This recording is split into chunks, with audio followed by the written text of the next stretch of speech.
Alors, je sais pas si on va voir ça correctement, mais encore une fois, ce mois-ci, on va faire plus de 50 000 € vu que le mois n'est pas fini et c'est qu'une boutique sur 3. Vous l'avez compris, dans cette vidéo, je vais vous parler d'argent, je vais vous parler de chiffres et surtout, je vais vous parler de résultats constants pour développer un business stable sur le long terme. Donc là, sur le court extrait que je vous ai partagé au début de cette vidéo, vous avez pu voir quasiment 50 000 €. Le mois n'est pas encore fini, il reste quasiment 4 jours, donc on va faire plus que ça. Faites de manière constante, c'est-à-dire qu'au final, on a quasiment tous les jours entre 1800 et 2500 € qui rentrent, donc tous les jours, quoi qu'il se passe, qu'il pleuve, qu'il vente, qu'il neige, et c'est qu'une seule de mes boutiques sur 3. Donc pour toutes les personnes qui pensent que je fais plus d'argent grâce à la vente de formation, etc., ça risquerait de vous décevoir, mais clairement en e-commerce, on fait plusieurs centaines de milliers d'euros tous les mois de façon constante et ça va faire 2 ans que je fais de l'e-commerce. Donc maintenant dans cette vidéo, je vais vous partager plusieurs conseils et je vous invite à être très attentif parce que ça va vous permettre vraiment d'avoir un déclic, que vous soyez débutant ou avancé, parce que vous allez vous rendre compte que pour maintenir des chiffres pareils, c'est pas énorme, c'est pas les plus gros chiffres que j'ai pu faire. Attention, ça demande quand même des compétences, des connaissances et du travail. Donc maintenant, juste avant qu'on rentre dans cette vidéo, je vous invite à vous abonner et à mettre un pouce bleu. Comme ça, eh bien, ça aide à référencer la vidéo via YouTube. Vous savez comment marche un petit peu l'algorithme et puis ça nous permet de développer la communauté tous ensemble. Maintenant, une fois que vous avez fait tout ça, je compte sur vous, on passe à la suite. Alors la première chose que je vais évoquer aujourd'hui dans cette vidéo avec vous, ça va être le sujet de faire de l'argent. Premièrement, on va dédiaboliser ça et dans un deuxième temps, on va démolir ça complètement. Alors je m'explique. L'argent, faire de l'argent, pour toutes les personnes qui pensent que c'est pas bon, que c'est mauvais, etc., vous ne faites pas d'argent, c'est pour ça. Donc déjà, c'est une mauvaise façon de penser. L'argent, ce n'est pas une fin en soi, l'argent, c'est un moyen.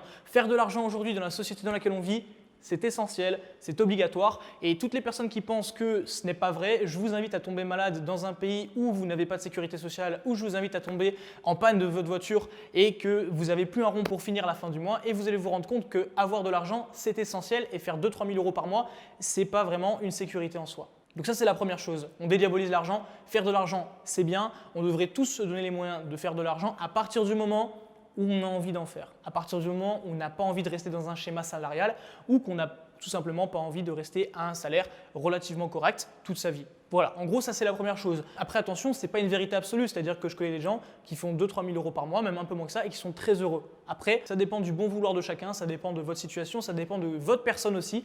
Pas tout le monde est fait pour être entrepreneur. Deuxième chose que j'aimerais partager avec vous aujourd'hui, pour les personnes qui ont déjà de l'argent ou pour les personnes qui commencent à en faire, l'argent, c'est un poison.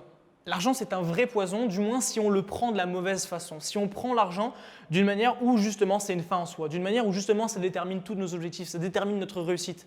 Et en tant qu'entrepreneur, je sais qu'on a toujours le vice de se comparer, à dire oui voilà moi j'en suis là, etc. Parce que c'est un petit peu la mesure qu'on a la plus évidente pour le développement de son business. Et pourtant, c'est pas tout à fait vrai, j'ai envie de dire. Donc premièrement, l'argent, on ne peut pas s'en servir comme mesure commune, ça n'existe pas. La mesure que l'on devrait toujours prendre par rapport à ça, c'est est-ce que justement faire l'argent nous rend heureux et surtout est-ce que l'argent qu'on génère nous permet d'être plus heureux ou nous permet de faire du bien à nos proches autour de nous. Ça, c'est la première chose qu'on devrait se poser. Donc maintenant qu'on a déposé le cadre de cette vidéo, j'aimerais vous donner quelques conseils par rapport au développement de votre business, par rapport à la stabilité de vos activités et également par rapport à votre épanouissement dans vos affaires. Alors premièrement, par rapport à l'argent, comment est-ce que vous allez pouvoir développer votre capital? Comment est-ce que vous allez pouvoir scaler également au niveau de votre business? Après ça, on verra comment stabiliser. Parce que vous allez vous rendre compte qu'au final, faire vos premières ventes, c'est pas le plus compliqué. C'est les meilleures ventes, c'est vrai, on les savoure, mais c'est pas le plus compliqué. Et tout simplement parce que eh bien, quand on doit multiplier son argent, c'est là où ça devient dur. Générer de l'argent, c'est comme si en gros on démarrait le mécanisme, mais qu'après pour faire marcher toute la voiture, tout le moteur au final, eh bien il va falloir que tous les engrenages, toutes les pièces fonctionnent et fonctionnent à la même vitesse, donc que vous puissiez tout simplement faire avancer le véhicule. Donc il faut bien comprendre, c'est pas parce que vous allez avoir une stratégie Facebook, parce que je sais que c'est un petit peu ce qui est en recherche en ce moment, ou vous allez avoir la meilleure tactique du moment, que vous allez devenir riche, que vous allez faire un business qui va marcher, etc. Vous allez peut-être faire un peu d'argent à un moment T, mais vous n'allez pas faire de business. Ici, moi, je parle de business, donc je développe un business et plusieurs business. C'est donc ça que je vous partage aujourd'hui. Donc clairement, voilà. L'idée, c'est que vous voulez développer votre source de revenus, vous voulez développer votre argent, vous allez devoir considérer votre argent comme un moyen. C'est-à-dire que l'argent que vous générez grâce à votre business, il faut le réinjecter. Si vous êtes aujourd'hui salarié et que vous voulez monter votre business, l'argent du salariat, il faut économiser une partie, le maximum que vous pouvez, et il faut le réinjecter dans votre business. Maintenant qu'une fois que votre business il génère de l'argent, que vous êtes à plusieurs milliers d'euros par mois de bénéfices, eh bien cet argent-là, il faut le réinjecter priorités dans votre business à plusieurs échelles. Structurer vos équipes, apprendre plus, donc aller investir en vous ou en formation ou en mastermind ou en coaching ou en séminaire, peu importe. Ça, c'est important et je le fais toujours aujourd'hui. Je ne vous donne pas des conseils dans le vent. Troisièmement, ça va être dépenser plus en publicité. Soyons clairs, si vous amenez 1000 personnes et que vous faites 2000 € de chiffre d'affaires, pourquoi est-ce que vous ne cherchez pas à amener 10 000 personnes pour en faire 20 000? C'est un petit peu l'idée, c'est pas non plus mathématique, mais voilà, il faut prendre en compte qu'au plus de gens vont voir votre offre et au plus de gens vont potentiellement mettre de l'argent chez vous. Maintenant, encore une fois, par rapport à faire de l'argent pur, une fois que vous avez compris que vos ressources financières servent à alimenter la machine et à avancer plus, il faut comprendre, et ça c'est très important, que si votre argent, vous le gardez dans la banque, vous perdez de l'argent. En fait, il y a de l'inflation qui se passe et si votre argent il ne tourne pas avec votre business, vous êtes cuit. Donc, j'aimerais dire, à partir du moment où vous avez un business qui tourne correctement, que vous avez déjà des ventes, que vous faites déjà du chiffre et que vous réinvestissez une bonne partie de manière à augmenter ce qui marche déjà, eh bien, investissez une autre partie de manière à l'étendre. Vous avez une direction, vous mettez de l'argent, vous mettez de l'énergie pour que cette direction, voilà, vous creusez, vous creusez, vous creusez. Et au bout d'un moment, une fois que cette direction, elle s'auto-alimente avec l'argent que vous générez, vous pouvez totalement réinvestir et vous avez encore du cash derrière. Là, vous pouvez commencer à étendre le diamètre, étendre un petit peu l'angle de creusage, on va dire, si je peux m'exprimer comme ça, de manière à pouvoir faire plus de bénéfices ou alors toucher de nouveaux marchés. Ça, c'est mon conseil. Pour les personnes qui sont déjà avancées, j'espère que ça vous parlera. Pour les personnes qui sont débutantes, j'espère que ça vous donnera une meilleure vision. Et maintenant, on va passer à la deuxième partie qui est très intéressante et qui est très importante, la stabilisation au niveau de vos finances. Alors, quand on parle de stabilisation, on va entendre deux choses. 1, la constance des résultats et 2, l'automatisation du process. Alors, je vais traiter ces deux choses-là séparément et puis après, au final, on les regroupera parce que vous allez vous rendre compte que ça s'emboîte parfaitement. La constance, qu'est-ce que ça veut dire? Eh bien, ça veut dire que qu'il pleuve, encore une fois, qu'il vente ou qu'il neige, votre business génère de manière constante du trafic, génère de manière constante des ventes et surtout des clients heureux parce que c'est la base du business et c'est également la base de la constance. L'idée, c'est que les clients sont contents. Les clients sont contents et s'ils sont contents, eh bien forcément, ils vont racheter chez vous. D'accord? Ça, c'est forcément à prendre en compte et si vous ne prenez pas en compte ça, vous ne serez jamais constant, vous aurez toujours des clients mécontents, vous serez toujours en train de lutter, que ce soit avec Facebook, si vous faites du Facebook, pour tenir votre score de page, pour tenir votre réputation, vous serez toujours en train de lutter avec des mauvais avis, des groupes qui vont se former contre vous ou si vous faites de l'influenceur, des influenceurs qui vont être très peu contents de bosser avec vous. Donc, ça peut que vous desservir. La constance, ça passe forcément par de la bonne qualité de vos produits, des clients contents et également du coup un business qui est solide, donc qui est en place avec un produit qui est intemporel. Ça ne veut pas dire qu'il n'y a que ça qui marche, mais si vous voulez être constant, si vous voulez développer une marque solide sur le long terme qui ramène des revenus constants, c'est comme ça que vous devez faire. Deuxième chose maintenant, ça va être l'automatisation du process qui va justement rejoindre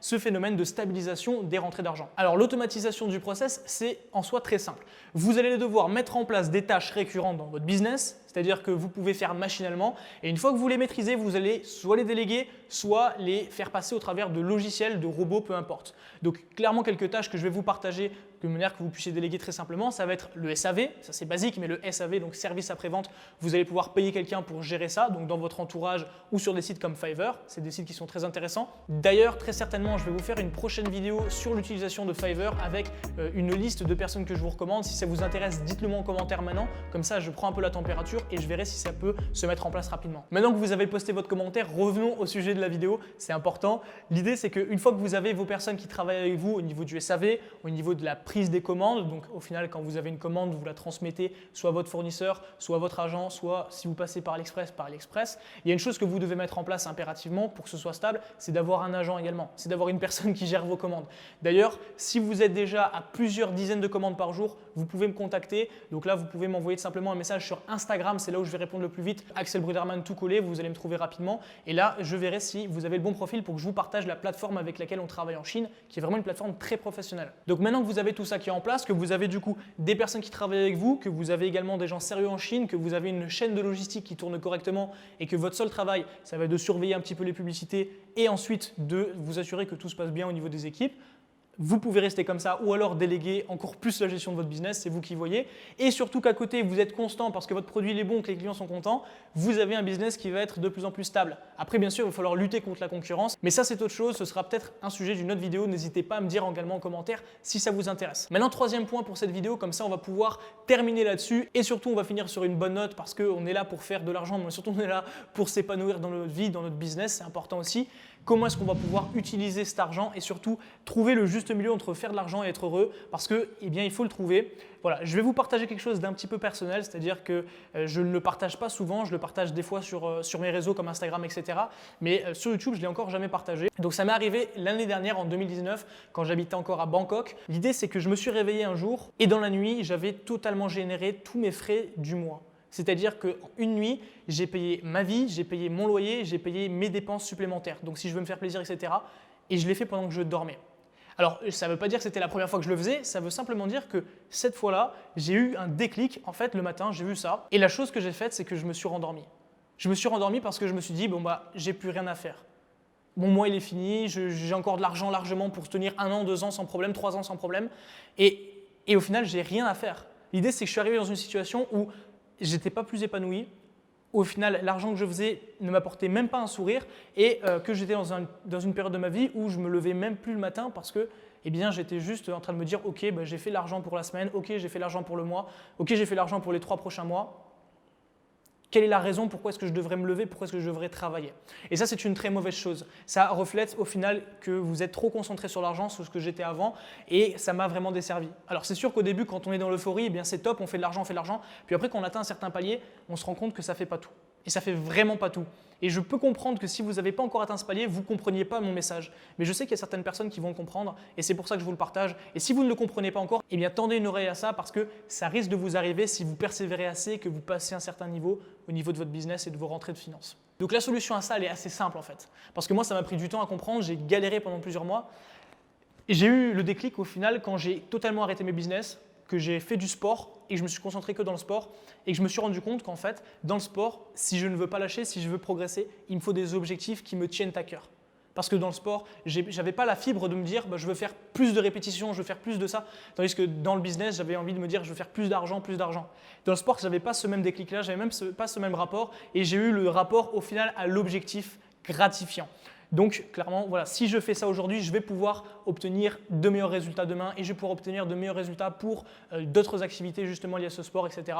Donc c'est vraiment ça que j'avais en tête avec le sport et j'ai appliqué ça à mon business. C'est-à-dire qu'en gros, je me suis fixé des objectifs qui me rendaient heureux, je me suis fixé des objectifs gratifiants, des objectifs parfois trop gros, parfois trop petits, et ça permet ensuite de juger, de se connaître et surtout de se remettre au travail et surtout c'est le plus important, d'être heureux dans ce qu'on fait parce qu'on atteint des choses qui nous plaisent. Et au final, le cerveau humain, il est programmé pour ça, il est programmé pour faire de l'effort, pour avoir une récompense. Et l'argent, c'est quelque chose qui n'est pas naturel, c'est quelque chose qui est gratifiant au début, mais attention, si vous vous laissez emporter là-dedans, vous risquez forcément d'être déçu un petit peu par l'argent et surtout de ne pas être si heureux que ça au final. Donc voilà, vous avez mon avis par rapport à ça, n'hésitez pas à me dire en commentaire ce que vous en pensez, comment est-ce que vous réagissez aujourd'hui par rapport à ce message, est-ce que vous l'avez déjà vécu.